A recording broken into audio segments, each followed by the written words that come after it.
Afternoon, everyone. This is the Lady Autist, also known as Miss Tiffany Daniels, and this is another episode of Spilling Tea. So, what is this all about today, folks? Well, I've got a little bit of a rant for you.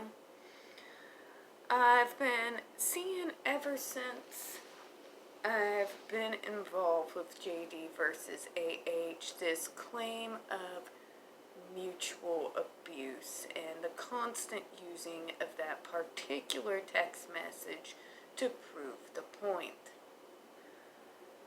I'm going to say this one time, folks. When are you going to stop with the victim blaming? When are you going to stop? You are justifying everything she's done to him for a text message that was never supposed to reach her in the first place. Tell me, any of you freaking cyber warriors out there that are on her side, if someone, if someone was beating on you, cut off your finger, punched you in the face, gaslit you here, there, and everywhere, threatened you with knives, threatened to blackmail you. If someone was doing all of these things, tell me honestly now, wouldn't you have a few choice, maybe not so nice words to say? Because I can tell you from personal experience that I would have more than just a few choice words. I wouldn't have half the grace that he has shown in her general direction. Half the grace. This idea of they were mutually toxic. No, okay? Just no. Here's the thing. Everybody's got their breaking point, right? Everybody's got that point beyond no return where there's just simply been enough. And you snap. I, unlike Mr. Depp, actually said the words directly to the person. To their face. To their face. And you know what? I don't regret it. I don't feel guilty about it. I don't. Not to this day. Not to this day. 'Cause we don't have to kiss the ass of the people who are abusing us. We don't have to turn around and say, "Please, sir, may I have another?" Okay?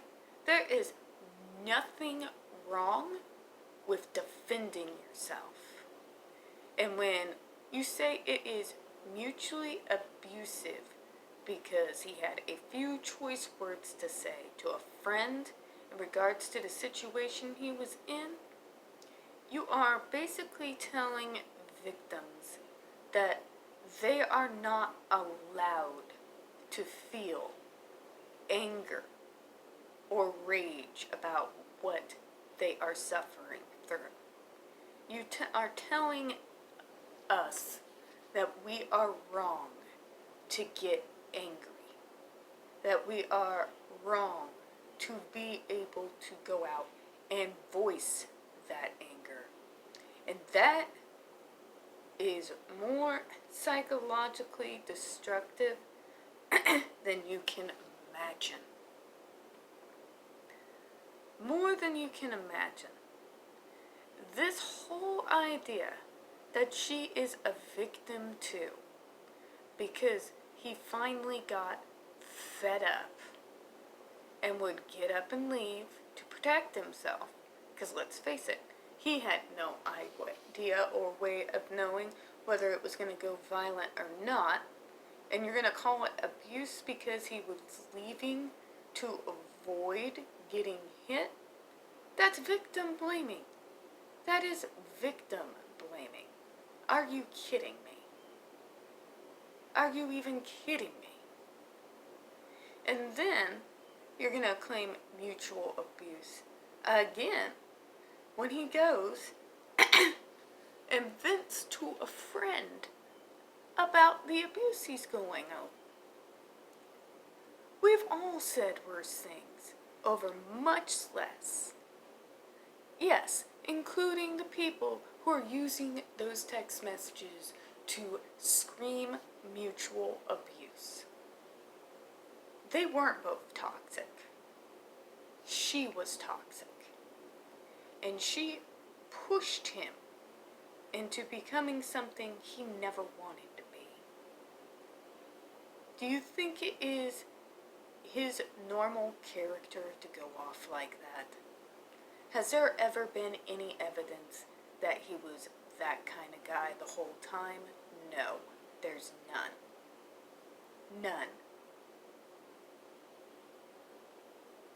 And I am tired of seeing people from the Me Too movement and these so-called feminists keep giving excuse after excuse after excuse for this woman. Here's reality. This woman researched your movement. She then hijacked it. And she hijacked it to smear an innocent person. And in spite of all the evidence that has come out in regards to what she did to him, you're still letting her do it. You're still making excuses for her. And you wonder why men won't join the Me Too movement. Because they don't feel welcome. They don't feel safe. If you disregard JD, who has all the evidence in the world, what are you going to do with them? You're just encouraging them to remain silent. And guess what? They and he deserve more than to suffer in silence, to take the backlash, to take the blackballing.